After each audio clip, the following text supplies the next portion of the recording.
Welcome to the Good News Bay podcast, and welcome to part 2 of our conversation with Steve Southerland. If you haven't gotten a view or listened to the first one, I hope that you will, as we got caught up with the Southerland family and with how things are with Miss Mary Sue, who's the matriarch of the family, and all the kids, and where things are with the funeral home. What I want to do now, though, is I want to talk a little bit with former Congressman Steve Southerland about some of the interactions that you have continued to have as I've watched you.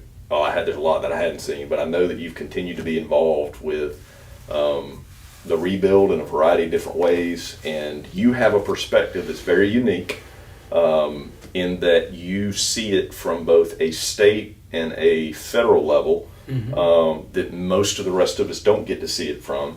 And that's some of what I want to pick your brain about. If folks go back and look at, say, the first podcast that I did with General McQueen, they get a lot of information about the rebuild relative to Panama City. And we talked some about infrastructure and a variety of things. One of the good news stories that I wanted to ask you about was the Indigo Hotel that they just broke ground on. Fantastic. You were there for that. Senator Tim Scott, who did the Republican response the other night following the President's State of the Union. Yes. So I think he made a big splash. He made a huge splash. And I'll tell you, he is he's the real deal. Tim Scott is a dear friend, and but he came, and the reason he came is because the Indigo Hotel, which is an effort by the St. Joe Company, is being built in an area that is called an opportunity zone. Okay. And opportunity zone was a designation that was created in the 2017 tax reform bill. And what it does is gives tax incentives for private investment, corporate investment into areas that perhaps have become blighted and needs assistance to create jobs and to create economic activity. Right. And what happens is if those tax benefits really are attractive to companies, especially if they have a burden and want to be, a good civic, part of a community, and St. Joe is, and they really want to make the area better. They understand that a rising tide raises all the boats, so. They made the decision to take advantage. I introduced them, as a matter of fact, George and the chairman of the board. I introduced them to Tim Scott years ago, back in 2017. And so when they came and made their plans, we called him and he said he'd come. And so he was there. Congressman Neil Dunn was there. Right. And it was just a wonderful day, the groundbreaking ceremony, and it's going to be a $40 million injection of capital into the marina. Going to have, obviously a wonderful hotel. It's going to create 150 jobs immediately. It's going to have a restaurant, and then the marina. Going to have some new marina slips there. So it's just going to be a beautiful spot for locals and our guests to enjoy. So I know that this was the groundbreaking. Yep. Is a project like that several years out? How long does it take to build something? Yeah, it'll take a project like that. It'll take a couple years. I'd say 18 months, 2 year. It's going to start in a hurry, though. I mean, when I will say this about St. Joe, when they make their decision to start something, there's not a lot of dust on them. They get That's good. They get it done. They're just an incredible blessing. For our community and for our region. They've got a lot of other projects that they've got on the books that are working right now, and they're it's incredible. I want to make an observation, and I don't know, man, I may be getting off course here, but over the last 14 years that I've been as an adult back in the Bay County area, I've seen a lot of different things that the St. Joe Company has been involved with. And some, I think, at times locally wonder, like, if the influence, they get disturbed by the amount of influence. And I've heard this phrase a couple of times. I can cut this out if I have to, all right? No. But here's what I've heard. Everything that is good for St. Joe is not bad for Bay County. No. And I want to say, I guess it's important for us to hear and know that we have been blessed as a community because of the contributions that St. Joe Company has Yeah. made to our area over the years. Without question. I remember. I would even go. And I hope it's okay for me to be just honest and bring that stuff I would up. even But say, if it's because of his leadership, yes, who I've gotten to know personally. I know their values. I know what they stand for. I will tell you that I would even go a step further and say that if it is good for St. Joe, they have proven that it is good for Bay County and the surrounding counties. Right. And so I look at what they've done all the way back to the airport. I mean, a lot of people don't realize that when the St. Joe project, when the West Bay sector, when we moved the airport over 10 years ago, that year, the previous passengers, we had 300,000 total passengers into the Panama City airport. We had one airlines. Right. It cost you almost $1,000 to fly to Panama City. We moved the airport, and a lot of controversy. There was. This is part of what I'm getting at. It was. Listen, I mean. Well, and part of the joke was like, they're never going to grow. We're never going to need that. Well, there's nothing out there but mosquitoes. That's what we heard. And so I think. But listen, where there is no vision, the people perish. And I believe that the West Bay Sector Plan, which you can see from space, it's so large. If you look at the conservation set-asides for that, you look at the miles and miles and miles and miles and miles of bayfront that will never be developed, that you will always be able to redfish, speckled trout fish, you'll be able to duck hunt, you'll be able to, now you're going to see airplanes flying in and out, okay? but to me, there's a huge environmental preservation or conservation story there. And I will tell you, just in March, okay, we had 130,000 passengers in March. So if you look at what that's going to do, the trajectory of our region has been discovered. So St. Joe, it would have never happened had it not been for their participation. I look at now what they do under George's leadership. I mean, he is really. There's a lot of locals in the company. He is actively encouraging his people to be involved in the community. We know the company; they know the community. I believe all that's true. And it's really been neat. And but you know what? We've got a lot of neat economic stories occurring in Bay County. And well, we do. And I want to dogpile on what you said just a little bit, because just this week is related to the airport. Yeah. To confirm it, we saw. There's an article in the News Herald about the airport growth, and I think it's the 4th fastest growing airport in the country. Yeah. At a time that most airports are declining, like nobody wants to get on a plane and go anywhere. That's right. And just this morning, I spent some time with a young man who lives in Nashville who was talking about during the pandemic era how full the planes have continued to be coming out of Nashville. I flew this morning from Reagan, DCA. I flew up on Monday and I flew back this morning. Both planes were at a 100% capacity. Yep. It was, and I was looking at a 2-hour flight, and prices are affordable. That's a neat thing about competition. It's a beautiful thing. The free market works if it's not overtaxed, overregulated, oversubsidized. That invisible hand will find a fair price. Well, and for our folks, as we do get to past, this is good news relative to getting past the pandemic. They keep bringing more flights in. I don't fly a lot. I love Panama City so much. I just don't like to leave, to be honest. But I know that you can get a single flight to a lot of destinations. I know enough to know that the reason for a lot of that is so that people will fly in here from Houston and from Dallas and from Nashville direct. And I'm saying we used to be like a drive-to destination, and we still predominantly are. But if anybody thinks that all the folks that have been coming to Panama City are just driving, no, they're flying in here. No, they are. And all you got to do is follow the rental car market, okay? Because you can't find a rental car. All right. Well, those people that they didn't, so they flew in here, and so, it's amazing. Sunday we had our first direct flight from Philadelphia into Panama City.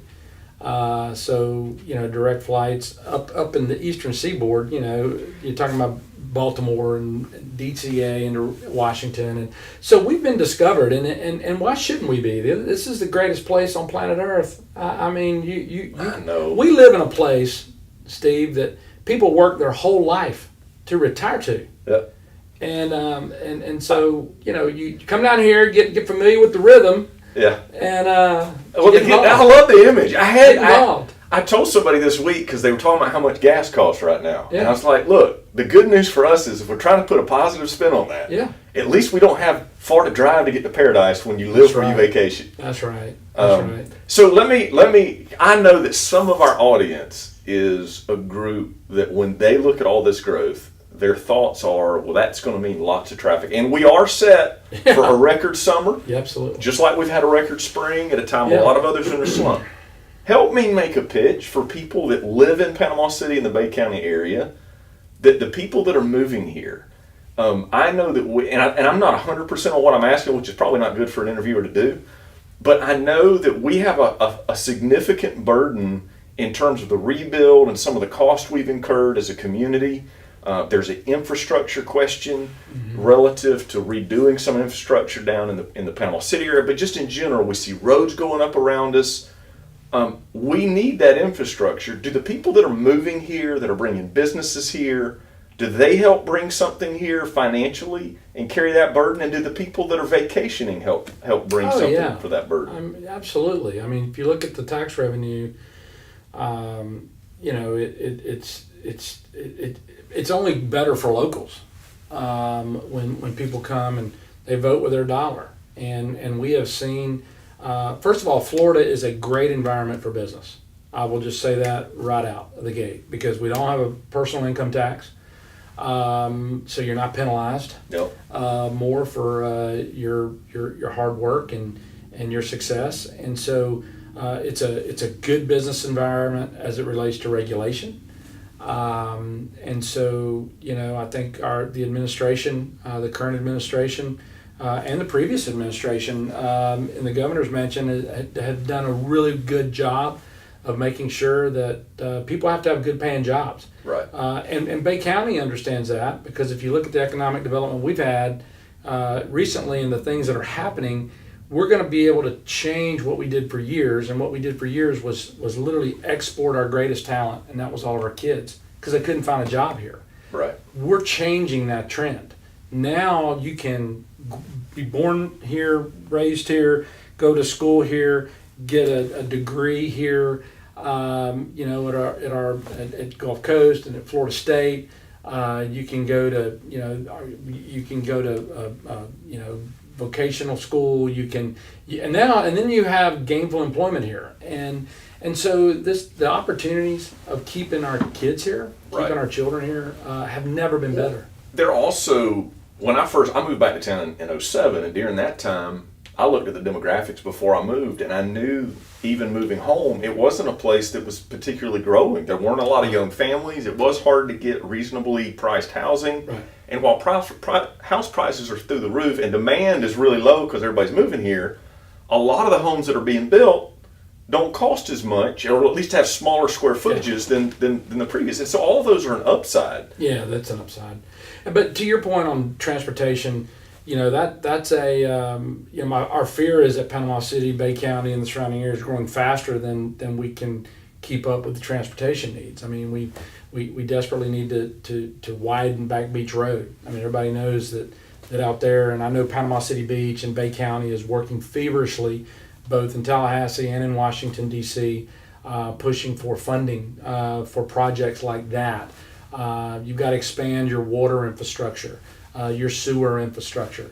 But I will say this, I'm going to brag on Bay County. Please. And I'm going to brag on our municipalities because, it's not always the case, but I know that Bob Micah, who is our county manager and the board, and then the cities that we have here. I know Panama City and Panama City Beach and you look at the cities and how they work together with the county. They're not fighting each other. They're all they're kind of flying in formation. They all understand that if we all work together, we can accomplish a lot more. And so we're not stagnant. we are working together. I know the county is thrilled when a city gets an appropriations win. Right. Because they know that the rising tide raises all the boats. So it's so neat to see. And then you got partners, like a St. Joe company, like an Eastern Shipbuilding. Yes. You got companies like that are attuned to the local needs, working together, supporting. So it's really we're in and then you've got Tyndall Air Force Base and it's bouncing back, and the plans to build literally the base of tomorrow for the military. And they're leaning heavy into that. So we're talking $5 billion investment, and you're talking about creating another city on You really are. in the Callaway area. So that's going to be great for Mexico Beach, and it's bounced back. Port St. Joe. I mean, obviously the east side of town got hit worse during It the did. hurricane than anything, but all of that is probably going to get more of a makeover than other areas. I'm hearing you say that's really happening. It is happening, and I'll tell you, it takes great leadership. We've been blessed.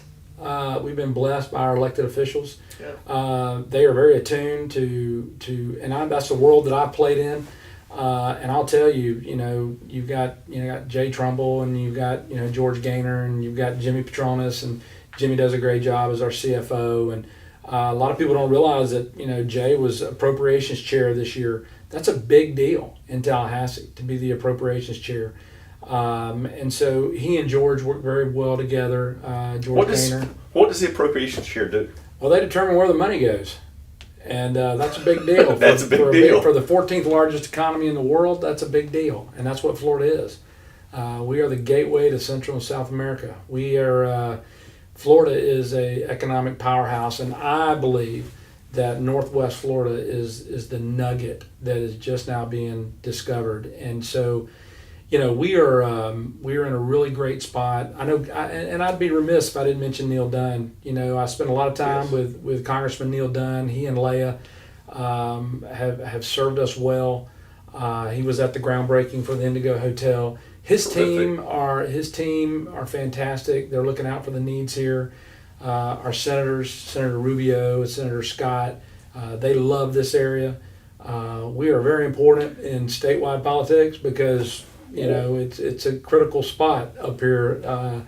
The polls don't close, because of us. It's a different time zone here. Has your role in the consulting group that you're with? Yep.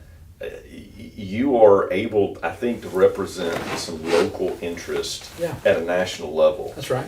And so, since that's what you're doing now, and using all the background that you've got from your time in office and the national level connections to do that, is it easy to recruit resources and people to want to come to this community? Well, we just got to get them to visit.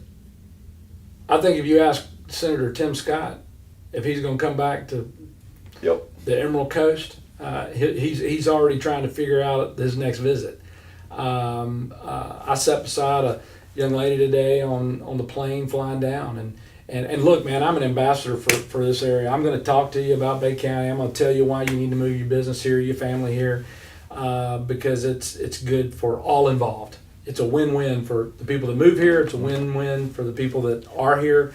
If we've got people coming wanting to invest, Bay County Chamber of Commerce always says it's a great place to live, work, and play, and it is that. And so, and grow old, and hopefully watch your kids and your grandkids carry on like our family has done, and through the vision of my dad, Steve, and my mom, and passing that on to us now to the next generation. And I was thinking about today when we were going to talk, Steve, and I started thinking, Dad, every day of my life, my dad would tell me and Tim and Suzanne and Shane at the breakfast table, how big a dream would you dream if you knew that your dreams would come true?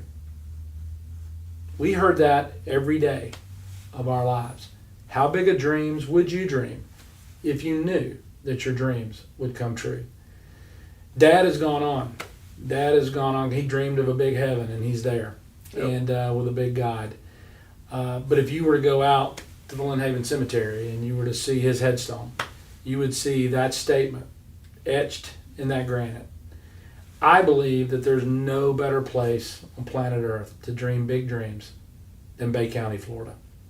You can dream big dreams here, and you can attain them and make the world a better place. And I'm so proud of our community, how we've bounced back through after the hurricane, and how we have thrived. Yeah. Okay, we haven't just survived; we're thriving, and I'm just so proud of our area.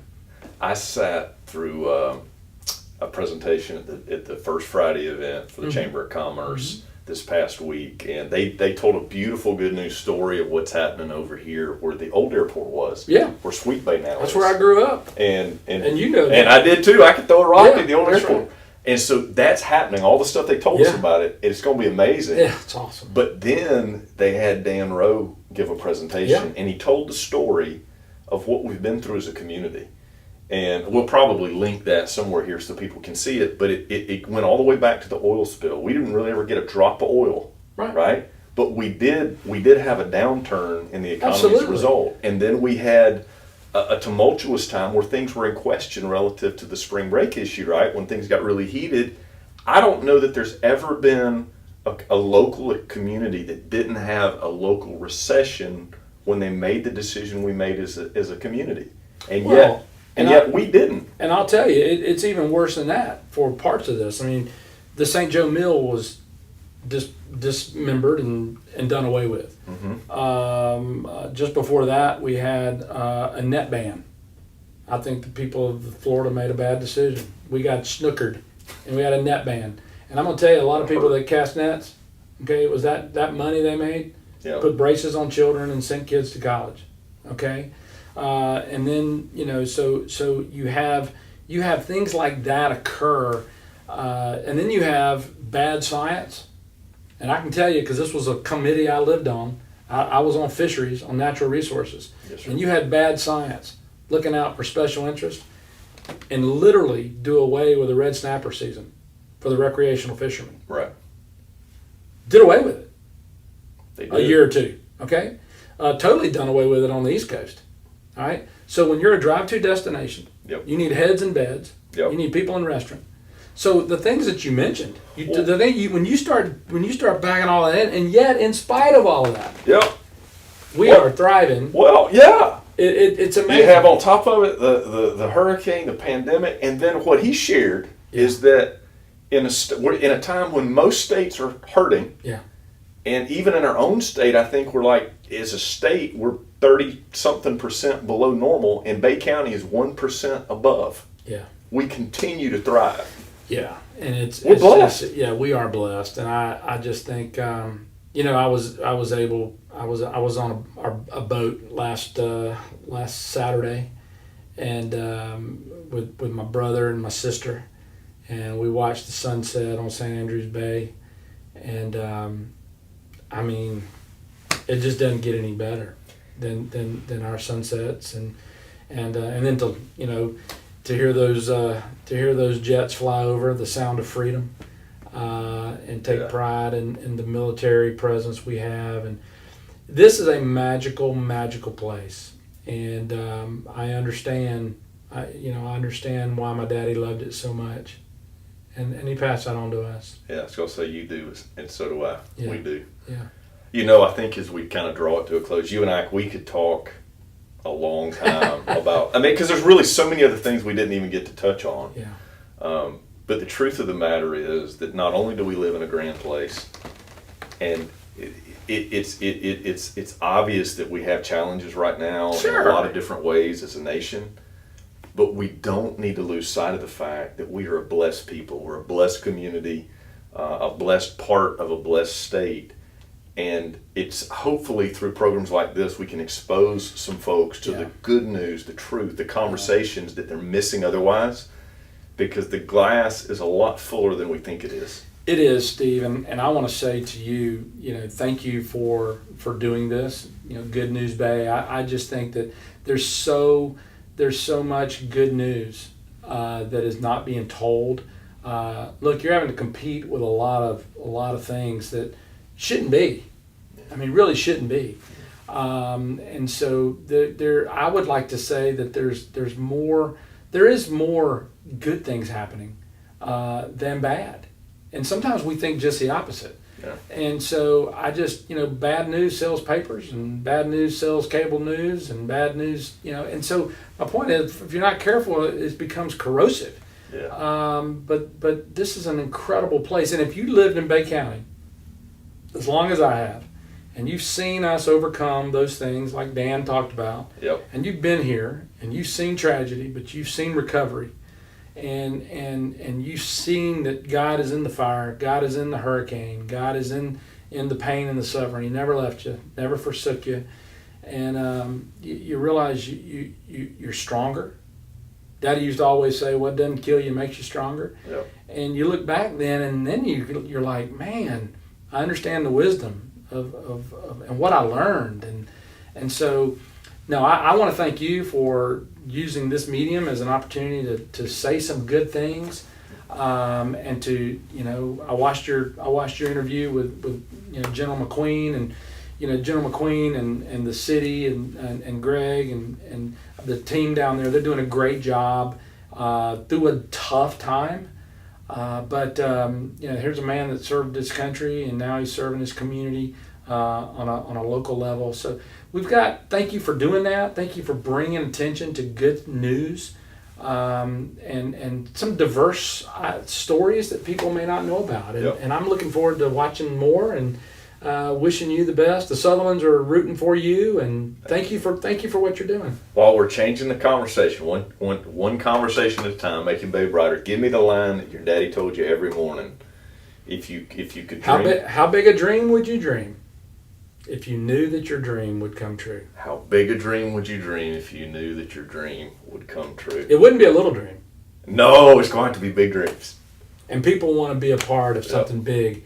And I believe that if you want to be a part of something big, you want to be living in Bay County. I love it. It's good news. Good news, Bay. Thank you, brother. Appreciate you. Thank you, Steve. Thank you for listening to our podcast today. If you were encouraged by the good news, we would ask you to subscribe through Apple Podcast, Spotify, and Google Podcast, as well as YouTube.